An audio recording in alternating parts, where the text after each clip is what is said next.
Assalamualaikum warahmatullahi wabarakatuh. Alhamdulillahi rabbil alamin. Wassalatu wassalamu ala Sayyidina Muhammadin Sayyidil mursalin Sayyidil awalin wa akhirin Imamul muttaqin wa qaidul ghuril muhajjalin wa ala alihi wa ashabihi wa ansarihi wa atba'ihi bi ihsan yaumiddin. Allahumma ya rabbana lakal hamdu wa lakal syukru kama yanbaghi li jalali wajhika 'azim sultanik. Allahumma la nuhsi thana'an 'alaika anta kama asrayta 'ala nafsik. Allahumma ati nufusana taqwaha wa zakkiha anta khairu man zakkaha anta waliyuha maulaha. Allahumma ma amsa bina min ni'matin aw bi ahadin min khalqik faminka wahdaka la syarika lak falakal hamdu wa lakal syukr walhamdulillahi amin. Alhamdulillah, para jamaah yang dirahmati Allah Ta'ala, kita bersyukur kepada Allah atas limpahan karunia nikmat dan rahmat yang senantiasa kita terima dari Allah Ta'ala. Salawat serta salam semoga senantiasa tercurahkan kepada baginda Rasulullah SAW. Semoga kita senantiasa diberikan taufik dan kekuatan untuk tetap istiqamah menapaki sunan ajaran beliau. Baik, insyaallah kita mulai kembali kajian kita dari kitab kajian tentang hadis dari kitab Ma'alimus Sunnah An-Nabawiyah, kitab yang menyarikan, jadi mensarikan isi dan kandungan dari 14 kitab induk hadis. Itu diringkas, disarikan, diambil inti pokoknya, kemudian jadilah kitab ini yang secara umum meliputi seluruh hadis yang terkait tentang seluruh tema ajaran Islam. Kita masih sampai dalam bab yang ketiga, bab al-Islam yahdimu ma qablah. Islam itu menghancurkan, maksudnya adalah menghapus semua kesalahan yang terjadi sebelum Islam. Maksudnya ketika seseorang itu masuk Islam yang sebelumnya non muslim, sebelumnya kafir, begitu masuk Islam maka keislamannya itu menghapus semua kesalahan yang pernah dilakukannya itu pada saat dia masih kafir, masih jahiliyah. Itu bab ini tentang itu. Tapi hadis ini berbicara tentang keislaman salah seorang sahabat mulia, sahabat yang sangat terkenal, yaitu sahabat Amr bin As radhiyallahu anhu. Kita baca saja karena agak sedikit panjang. Kita mencoba untuk mengambil hikmah dan ibrah dari hadis ini, dari cerita beliau. Bismillahirrahmanirrahim. Hadis ini riwayat Imam Muslim.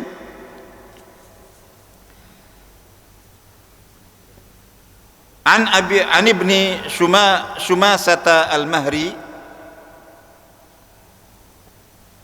dari Ibnu Shumasah al-Mahri, beliau berkata, hadarna Amr bin al-As wa huwa fi siyaqatil maut.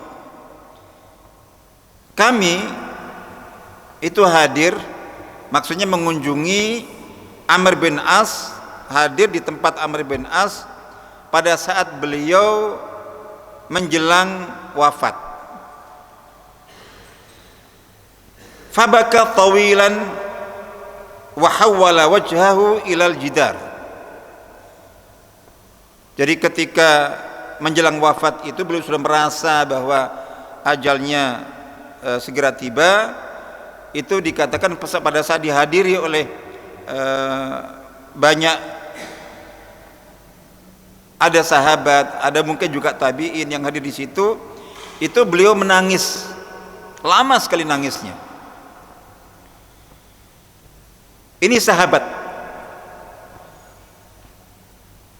yang secara umum telah dijamin masuk surga, sahabat yang jadi statusnya sebagai sahabat Nabi itu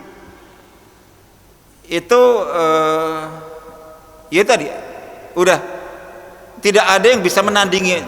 Makanya semulia apapun orang Islam, pada generasi sesudah sahabat itu tidak bisa mengungguli sahabat. Mungkin sholatnya bisa, ada yang bisa mengungguli sahabat, sholatnya, puasanya, jadi gitu, infak sedekahnya, akhlaknya mungkin. Tapi yang tidak bisa ditandingi dan diungguli, disamai adalah fadilah statusnya sebagai sahabat. Dalam sebuah riwayat Nabi SAW pernah bersabda bahwa jangan pernah kalian mencela sahabatku, demi Allah. Jadi seandainya kok salah seorang di antara kalian itu menginfakkan hartanya sebanyak berupa emas sebesar gunung Uhud, itu tidak bisa menyamai, menyamai sedikit pun dari apa yang menjadi kelebihan para salah seorang di antara mereka. Baik. Nah, tapi ini sahabat ketika menjelang wafat, beliau sudah pernah jihad bersama Nabi, mendapatkan jaminan dari Nabi dan segala macam itu, tapi ketika mau menjelang wafat itu yang menonjol itu adalah tetap rasa takut, khauf.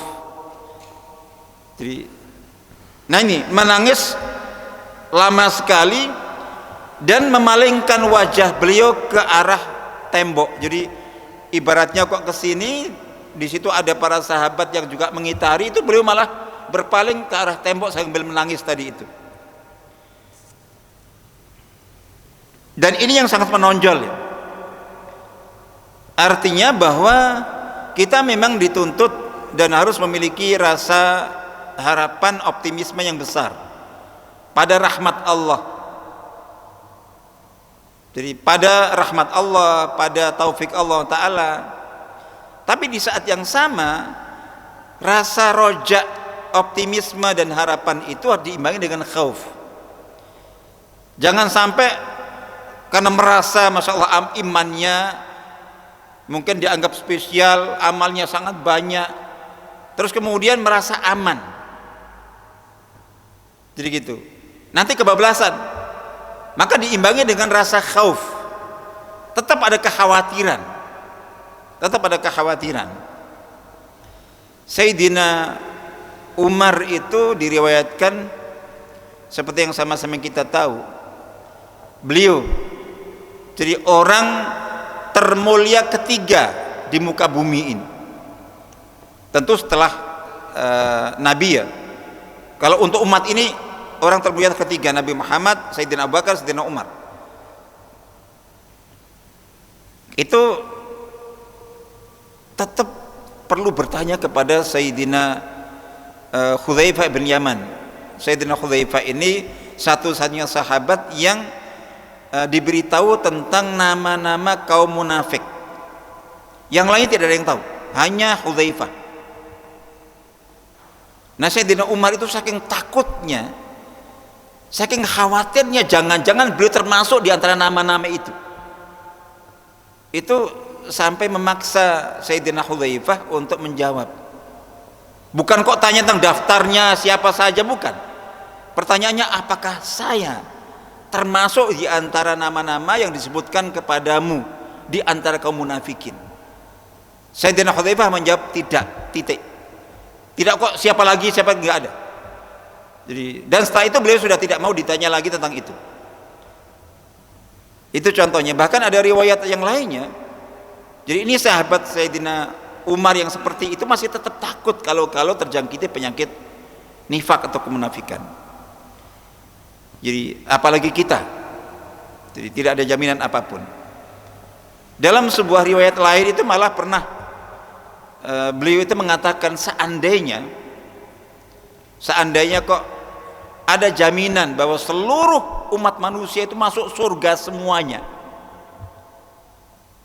atau semua umat Nabi Muhammad masuk surga semuanya kecuali satu orang, dan satu orang itu nggak disebut, kata Sayyidina Umar, saya tetap takut jangan-jangan yang satu itu saya. Oke, kita kembali kepada hadis. Jadi Sayyidina Amr bin As ketika dikunjungi para sahabat beliau pada saat menjelang ajal itu, beliau menangis lama sekali dan memalingkan wajah beliau ke tembok. Faja'ala ibnuhu yaqul, maka putra beliau itu yang paling terkenal adalah sahabat agung, sahabat yang merupakan salah seorang ulama sekaligus ahli zuhud, itu Abdullah ibn Amr ibn As, salah seorang sahabat ulama sekaligus perawi terbanyak. Di antara sahabat itu ada 4 sahabat yang namanya Abdullah. Itu terkenal 4 sahabat yang dikenal sebagai sahabat ulama. Itu namanya Abdullah semuanya, sehingga dikenal dengan sebutan Al-Abadilatul Arba'ah. Jadi 4 sahabat bernama Abdullah. Yang 3 itu setara usianya. Ini sahabat junior, sahabat muda. Nah, yang 3 itu Abdullah ibn Abbas radhiyallahu anhuma. Jadi yang kedua Abdullah bin Umar ibn Khattab radhiyallahu anhuma. Yang ketiga Abdullah bin Amr, ini putra Amr bin As. Ini 3 orang ini hampir setara usianya. Jadi pada saat terjadi perang Badar atau Uhud itu mungkin masih belum balik. Jadi usianya masih ini. Yang keempat ini sudah dewasa, sahabat Abdullah ibn Mas'ud. Nah, di sini ini putra Amr bin As itu berkata, ketika mendapati ayahandanya menangis seperti itu lama sekali, begitu, itu beliau sang putra sahabat Abdullah bin Amr bin As mengatakan kepada ayahanda, ya abatah, wahai ayahanda, ama basyaraka Rasulullah SAW bikadha, mengapa engkau kok begitu takutnya dan sampai menangis seperti itu? Bukankah Rasulullah telah memberi engkau kabar gembira dengan ini, dengan ini, dengan ini? Artinya bahwa banyak hal yang telah didapatkan oleh Sayyidina Amr bin As itu dari Nabi. Dalam beberapa riwayat itu disebutkan misalnya kesaksian Nabi SAW tentang keimanan Amr bin As. Jadi Amr bin As ini salah seorang tokoh Quraisy sebelum Islam pada zaman jahiliyah. Nanti kita akan baca bagaimana kisahnya. Masuk Islam itu baru bersama Khalid bin Walid, dan tokoh ketiga, ada 3 tokoh besar. Itu Quraisy, itu salah satunya Amr bin As, itu masuk Islam bareng. Itu pada tahun 8. Jadi pada tahun 8 Hijriah. Sementara beliau sendiri itu lahir sekitar 45 tahun sebelum hijrah, wafat tahun 43, sehingga kira-kira berapa itu? 88 tahun ya usianya pada saat wafat, cukup tua. Jadi gitu. Nah, itu Nabi pernah bersabda dalam sebuah hadis, aslaman nas wa amana Amr bin As. Orang-orang lain itu Islam, tapi Amr bin As itu iman. Jadi Islam, iman lebih tinggi daripada Islam. Dalam hadis lain beliau pernah mengatakan Ibn al-As mu'minan. Jadi dua putra Al-As. Al-As itu ayahandanya, bapaknya Amr bin As. Saudaranya Hisham bin As itu sama-sama masuk Islam. Tapi Nabi tidak mengatakan mereka muslim, tapi dikatakan mereka mukmin. Itu kesaksian dari Nabi SAW dan banyak. Nah itu maksudnya. Jadi bukankah Rasulullah SAW telah memberi muka bergembira dengan ini diingatkan. Jadi beberapa kesaksian, beberapa pujian, beberapa ya semacam jaminan dari Nabi SAW tentang beliau itu. Qala fa aqbala biwajhihi, ketika putra beliau mengatakan itu kemudian beliau berbalik. Tadinya menghadap ke dinding, terus balik lagi. Jadi menghadap para sahabat termasuk menghadap putranya tadi itu.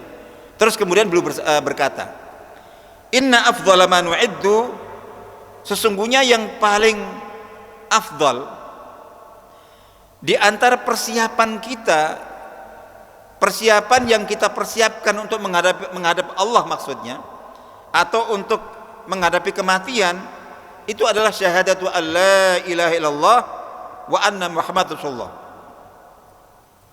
Jadi kalau dikatakan itu yang membuat seseorang tenang, itu dua kalimat syahadat itu.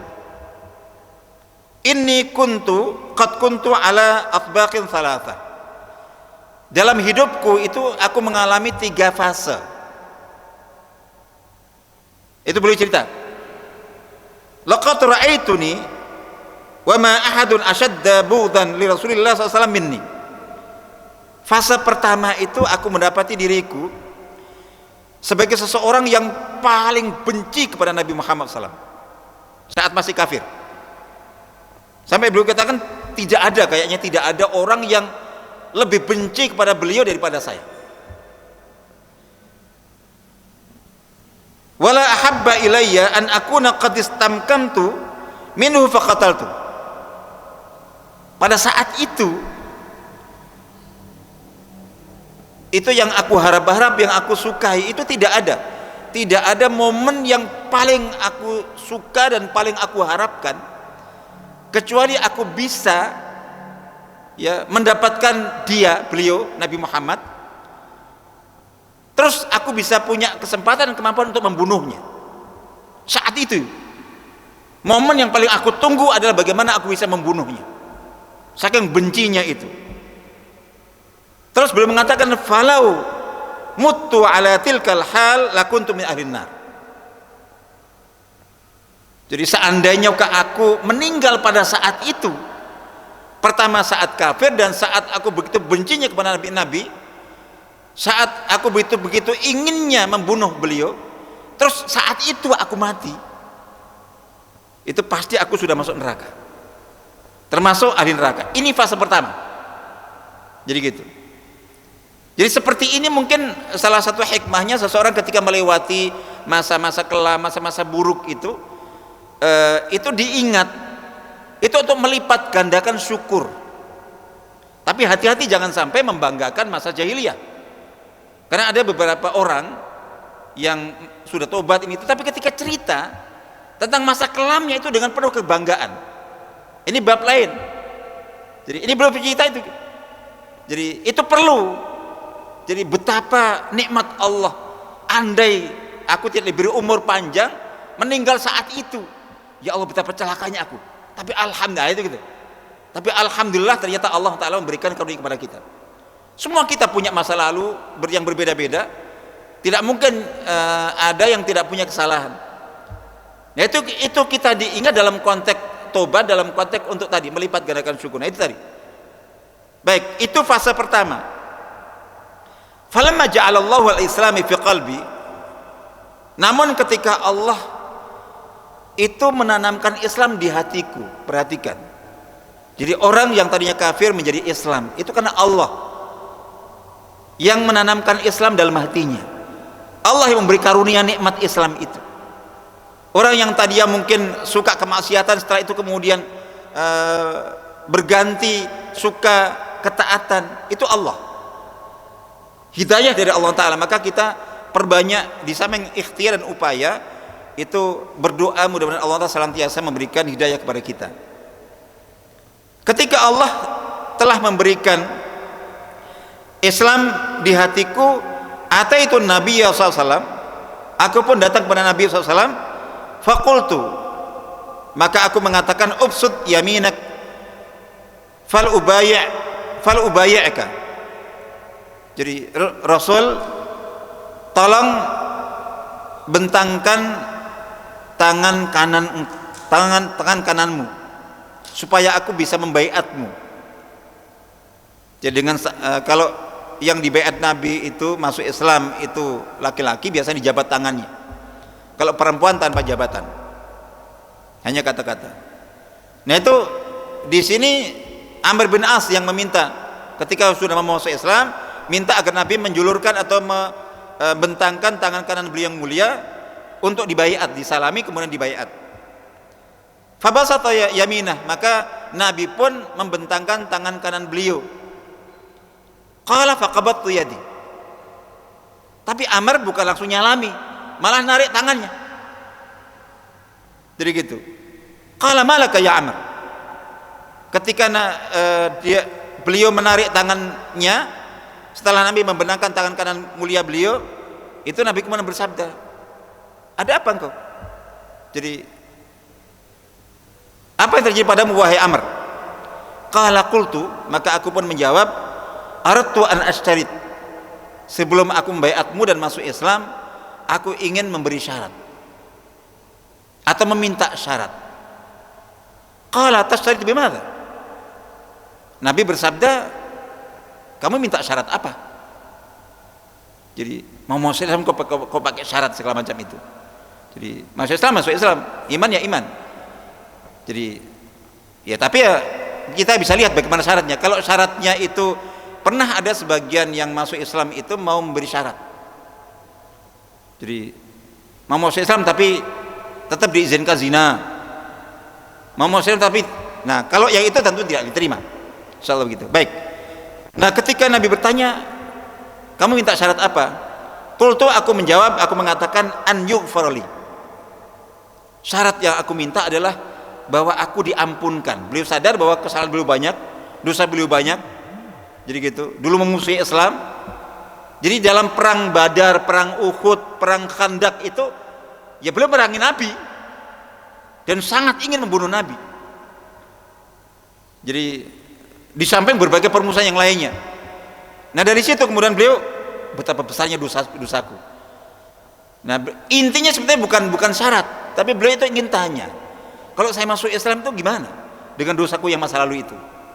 Itu seperti itu. Nah Nabi kemudian bersabda, qala ama alimta, wahai Amr, tidakkah engkau tahu, annal Islam yahdimu ma qablah, bahwa Islam itu meruntuhkan dosa-dosa apapun sebelum yang terjadi sebelum Islam, runtuh semuanya. Jadi masya Allah, jadi orang sejahat apapun, ibaratnya kok usianya kayak beliau ini kan berarti beliau lahir 45 tahun sebelum hijrah.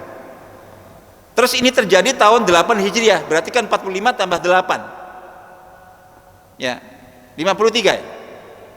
Jadi artinya bahwa 53 ya mungkin mulai balik berapa gitu kan, itu dalam kejahatan, kesyirikan, kekufuran. Terus kemudian setelah Islam muncul, beliau memerangi Islam, membenci Nabi.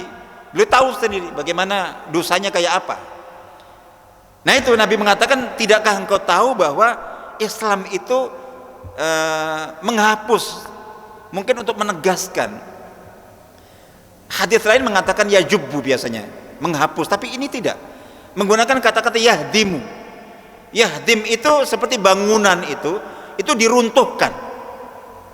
Ibarat dosa itu berupa bangunan, itu dihancur leburkan sehingga tidak ada lagi.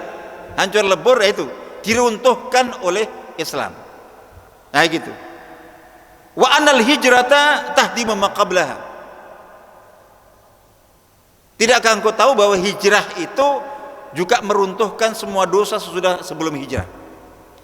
wa annal hajja yahdimu ma qablahu, dan bahwa haji itu juga meruntuhkan dosa-dosa sebelum haji. Jadi ini keutamaan Islam. Bagi yang sebelumnya non muslim masuk Islam, semua dosa terhapus. Jadi betul-betul mulai dari nol. Jadi ketika masuk Islam itu seolah-olah ini baru lahir kembali, putih. Jadi kalau kita makanya kalau kita melihat orang yang bersyahadat itu, ini kita harus melihat ini dosanya lebih banyak saya itu daripada dia. Jangan ingatkan jahat dia sebelumnya, itu terhapus semuanya. Begitu juga orang yang di sini, orang yang hijrah itu juga menghapus dosa sebelumnya. Yang ketiga haji, tentu maksudnya adalah haji yang mabrur. Jadi tidak mesti orang yang sudah bergelar haji. Jadi ini bahwa meskipun ya tentu kita optimis, kita berharap. Jadi saya sekian belas tahun dapat kesempatan tinggal waktu studi di Arab Saudi, di Riyadh dan di Madinah. Ya alhamdulillah diberi kesempatan Allah bisa berhaji 10 kali. Itu bayangan saya seandainya kok sekali saja itu ada yang haji mabrur itu masya Allah. Itu nggak ada, ya kita bisa berharap saja. Jadi gitu. Ya itu rahmat Allah. Kalau saya di Indonesia nggak bisa. Jadi saya pulang akhir pertengahan 99 itu saya sampai sekarang sudah berapa tahun itu baru sekali sempat balik ke sana lagi. Bukan untuk haji tapi untuk umroh saja. Baik, ya itu tadi. Itu harapan kita insyaallah. Tapi maksudnya bahwa ketika haji itu haji mabrur, insyaallah mudah-mudahan siapapun yang berkesempatan haji dapat haji yang mabrur insyaallah, itu menghapuskan dosa sebelumnya. Maka kan disebutkan wal hajjul mabrur laisa lahu jazaa'un illa jannah. Orang yang dapat haji mabrur itu tidak ada balasannya kecuali surga. Dalam hadis yang lain dikatakan bahwa siapa yang berhaji terus kemudian tidak melakukan pelanggaran, maka dia akan kembali itu seperti kondisi saat dilahirkan oleh ibundanya, putih bersih fitrah tanpa dosa. Insya Allah itu fadilahnya. Yang keempat yang menggugurkan dosa sebelumnya itu tobat. Tentu ketika taubatan nasuha, mudah-mudahan kita termasuk orang yang bertobat. Nah di sini, nah setelah masuk Islam itu, wa ma kana ahadun ahabba ilayya min Rasulullah SAW. Setelah berjabat tangan, baiat masuk Islam, bersyahadat, itu belum mengatakan. Jadi setelah sebelumnya pada saat masih kafir itu orang yang paling belum benci adalah Nabi Muhammad. Setelah masuk Islam itu tidak ada orang yang paling aku cintai selain Rasulullah SAW. Wala ajalla fi aini minhu. Jadi tidak ada orang yang lebih agung di mataku selain beliau. Sampai beliau mengatakan wa ma kuntu utiqu an amla ainaya minhu ijlan lahu. Sampai aku itu tidak pernah mampu memandang beliau secara penuh. Berhadapan itu enggak berani. Menunduk gitu. Karena saking mengagungkan Nabi. Makanya beliau bercerita, walau su'iltu an asifahu ma ataqtu. Makanya seandainya aku diminta untuk menggambarkan Nabi seperti apa fisiknya, itu aku nggak bisa. Jadi karena kalau kita bisa cerita itu kan kita detail kan, melihat orang bagaimana wajahnya, hidungnya, nggak bisa, nggak pernah. Jadi saking begitu mengagumkannya itu nggak bisa. Memandang begini itu, jadi mungkin dia terus nunduk. Jadi seperti apa, kalau ditanya seperti apa rambutnya Nabi ini nggak bisa. Itu saking ini tuh menggambarkan begitu. Li'anni lam akun amla aini minhu, karena aku tidak pernah jadi mampu memandang beliau secara langsung. Jadi gitu. Nah di situ walau muttu ala tilkal hal la rajautu an akuna min al jannah. Dan seandainya aku mati pada saat itu masih bersama Nabi, zaman-zaman itu niscaya aku berharap untuk menjadi atau untuk termasuk ahli surga. Perhatikan, tadi di tahap pertama ketika beliau menggambarkan pada saat beliau kafir, beliau jahiliyah, beliau membenci Nabi, musuh Nabi, beliau mengatakan seandainya aku mati pada saat itu pasti aku termasuk ahli neraka. Tapi yang ini setelah masuk Islam, mencintai Nabi begitu besarnya dan melakukan berbagai amal saleh yang luar biasa, seandainya aku mati pada saat itu, beliau tidak mengatakan pasti aku masuk surga. Tapi beliau mengatakan niscaya aku berharap, aku optimis untuk bisa termasuk ahli surga. Mengapa ya? Karena untuk ini jelaskan. Kalau yang pertama, orang yang mati kafir jelas akidah Islam mengatakan ya tempatnya neraka, mati kafir ya. Jadi gitu. Bukan ke Islam tapi jahat, itu sudah ini. Tapi mati kafir. Yang ini, yang Islam nggak ada yang bisa menjamin. Meskipun kita sebagai orang beriman, karena hadis menegaskan bahwa sahabat itu ahli surga, kita kata surga, tapi beliaunya itu memberikan pelajaran kepada kita.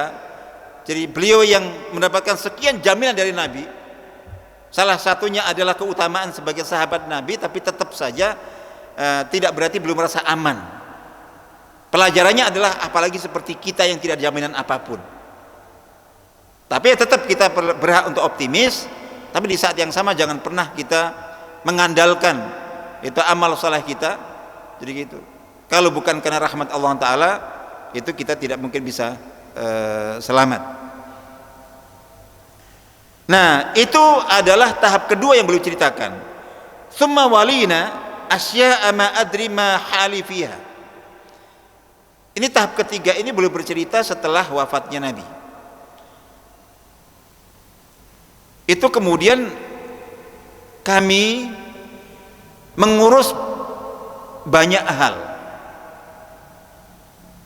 di mana aku tidak tahu bagaimana kondisiku dalam hal-hal itu. Maksud beliau setelah ditinggal wafat Nabi, khususnya sejak masa kekhilafan Sayyidina Umar, Sayyidina Abu Bakar kan hanya 2 tahun lebih dikit, terus Sayyidina Umar, Sayyidina Utsman, dan seterusnya Sayyidina Ali.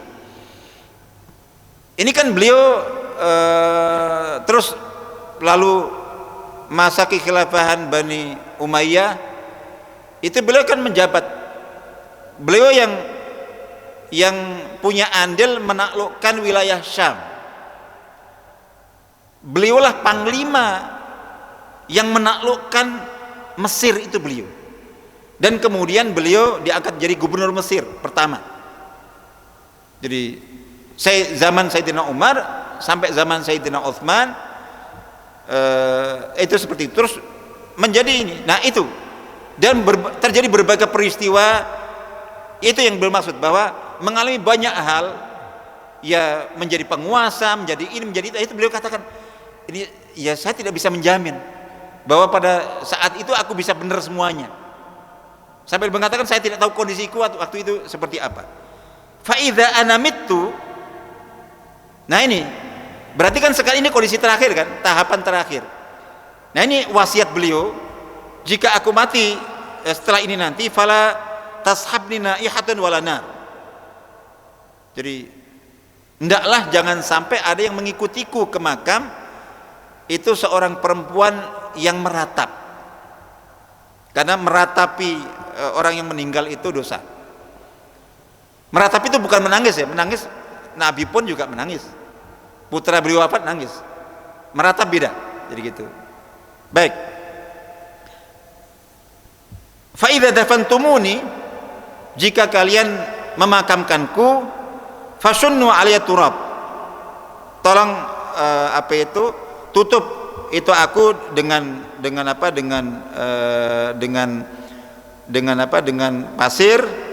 Jadi summa aqimu haula qabri qadra ma tunharu jazur wa yuqsamu lahmuha. Kemudian tolong, jadi tinggal sejenak di samping makamku, itu seukuran waktu yang dibutuhkan untuk menyembelih unta dan memotong-motongnya. hatta asta'nisa bikum. Jadi supaya aku merasa nyaman dengan keberadaan kalian di sini. Wa anzur madza uraji'u bihi rusula rabbi, dan untuk aku bisa melihat apa yang bisa aku jawab pada saat datang utusan Allah, maksudnya dua malaikat yang akan menanyai pada saat beliau di makam itu. Nah, di sini mungkin poin terakhir itu biasa disimbolkan para ulama, ini menegaskan betapa tentang hadis lain yang menegaskan bahwa pada saat seseorang baru dimakamkan dan selesai itu datang dua malaikat Munkar Nakir menanya dan seterusnya seperti itu. Yang ini maksudnya adalah itu. Jadi beliau mempersiapkan diri bagaimana aku bisa menjawab pertanyaan dua malaikat itu. Lalu kemudian apa yang beliau katakan? Beliau katakan dalam pesan itu, tolong tinggal sejenak, jangan langsung beranjak pulang. Jadi itu juga diambil oleh para ulama bahwa dibolehkan. Jadi meskipun ini bukan sabda Nabi, seperti ini itu ini kan dikatakan oleh seorang sahabat, ya. Terus kemudian di dalam kerumunan para sahabat lain, tidak ada seorang pun di antara mereka yang mengatakan, nggak boleh itu, salah, dan enggak. Jadi seperti itu kemudian disikapi oleh para ulama itu seperti mereka menyikapi sunnah Nabi SAW, karena ada kesaksian dari para sahabat semuanya. Intinya boleh seperti itu, sebatas itu. Tentu tujuannya untuk mendoakan dan selain sebagainya, karena sebagaimana hadis lain juga kan ada kan. Jadi ketika Nabi SAW baru memakamkan mayit, setelah selesai, sebelum beranjak buyar dan pulang itu, Nabi mengatakan kepada yang hadir semuanya, jadi istaghfiru li akhikum was'alu lahu tathbit fa innahu al-ana yus'al. Jadi mintakan ampunan kepada Allah untuk saudaramu yang baru saja kita makamkan ini, dan mintakan kepada Allah peneguhan supaya dia bisa teguh saat menjawab pertanyaan Munkar Nakir itu, karena dia sekarang sedang ditanyai. Nah, memang di sini kalau kita tekstual bahwa Nabi hanya memerintahkan untuk kita mendoakan yang doanya singkat, misalnya Allah maghfir lahu wa tsabbithu, misalnya gitu. Ya Allah, ampunilah dia, dan itu kan gini, ya kan singkat. Tapi kan Nabi mengatakan, apakah Nabi mengatakan bahwa doanya cukup sekali? Ya kan? Nabi mengatakan mintakan ampunan dan peneguhan untuk dia, karena sekarang dia itu sedang ditanya, dia butuh kita doakan. Masih di sini. Memang kalau kita doanya Allah maghfirlah wa tsabbithu, terus selesai kita beranjak cepat, 1 menit, setengah menit. Tapi seandainya saya berdoa 3 kali, khususnya ini orang tua saya, bapak saya, teman sahabat saya, jadi saya nggak merasa cukup 1 kali. Saya berdoa 30 kali, saya berdoa 100 kali, itu saya ulang. Hadis hanya mengatakan doakan. Nabi mengatakan doakan untuk ibumu, untuk bapakmu. Apakah cukup sekali? Jadi lebih banyak lebih bagus. Nah, dari situ, artinya dari situ para ulama kemudian mengatakan seperti ini tadi, insya Allah masih dalam toleransi. Jadi artinya bahwa misalnya kok dan biasa kan, meskipun semua yang mungkin pelayat yang mengikuti ke makam sudah pada pulang, rata-rata keluarga masih. Tapi itu tadi jangan salah. Jadi jangan apalagi nangis, apalagi ini itu, melakukan macam-macam. Jadi yang dibutuhkan nggak apa-apa singgah di situ, tapi tolong berdoa. Jadi gitu. Ulang doa itu sedang dibutuhkan. Nah, seperti itu juga gitu yang dibutuhkan, yang dikatakan oleh Sayyidina Amr bin As, insyaallah. Baik, saya kira itu insyaallah hadis ini mudah-mudahan bisa menjadi pelajaran bagi kita semuanya dan penuh dengan hikmah dari kisah singkat Sayyidina Amr bin As radhiyallahu anhu, insyaallah. Saya kira itu, wallahu alam. Ini yang tadi disampaikan itu ya apa itu yang biasa dilakukan dalam pemakaman itu ada talqin. Jadi ada talqin. Talqin itu mendikti kalau dalam bahasa terjemahannya. Laqana yulqiru talqin itu mendikti. Jadi misalnya kalau ngajari dengan cara dikti. Kalau gini katakan ini, jadi didikte seperti itu. Nah itu kalau untuk praktek talqin itu ada dua. Talqin dalam arti mendikte dengan ucapan la ilaha illallah atau syahadat itu sebelum naza, sebelum meninggal. Itu sepakat, tidak ada masalah semuanya. Semua ulama sepakat, tinggal teknisnya seperti apa, tapi yang jelas begitu. Nah, tapi talqin setelah meninggal itu yang umum adalah pada saat proses pemakaman itu khilafiyah. Jadi ini berangkat dengan begini. Ini kan babnya ada, mengapa saya katakan khilafiyah meskipun tidak ada contoh dari Nabi, sahabat, kita tidak menemukan contoh khusus seperti itu. Cuman masalahnya adalah ada hadis. Jadi ada hadis yang berbunyi laqinu mautakum. Talqinlah.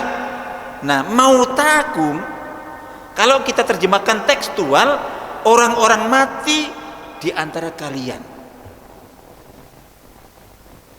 Itu tekstualnya.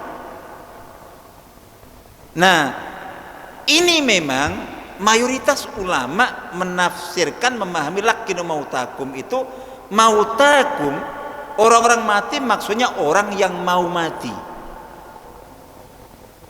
Jadi seperti itu. Tapi itu tadi karena tekstualnya mauta itu orang mati, ada yang memahami setelah mati. Wong jelas-jelas mautaku. Jadi mauta itu jamak dari mayit. Itu orang mati aslinya. Tapi dalam pemakaian bahasa kadang juga dipakai orang yang mau mati. Nah, mayoritas ulama ketika menjelaskan hadis tadi lebih diarahkan ke arti sebelum meninggal. Nah, tapi kita juga susah untuk memutlakkan, menyalahkan yang memahami itu untuk yang sudah meninggal karena teks hadisnya itu memang mautakum, orang mati. Kalau kita terjemahkan tekstual itu talqinlah orang mati di antara kalian. Jadi seperti itu. Jadi sehingga kita dan memang ada riwayat-riwayat dari para ulama itu yang setidaknya mentolerir dan membolehkan. Jadi gitu. Sehingga kita menyikapinya sebagaimana kita menyikapi masa-masa khilafiyah pada umumnya. Insyaallah begitu. Jadi saya kira itu, mohon maaf sudah habis waktunya, semoga bermanfaat, dan mohon maaf jika ada yang kurang berkenan, kita sambung nanti insyaallah. Mudah-mudahan bisa kita lanjutkan. Assalamualaikum warahmatullahi wabarakatuh.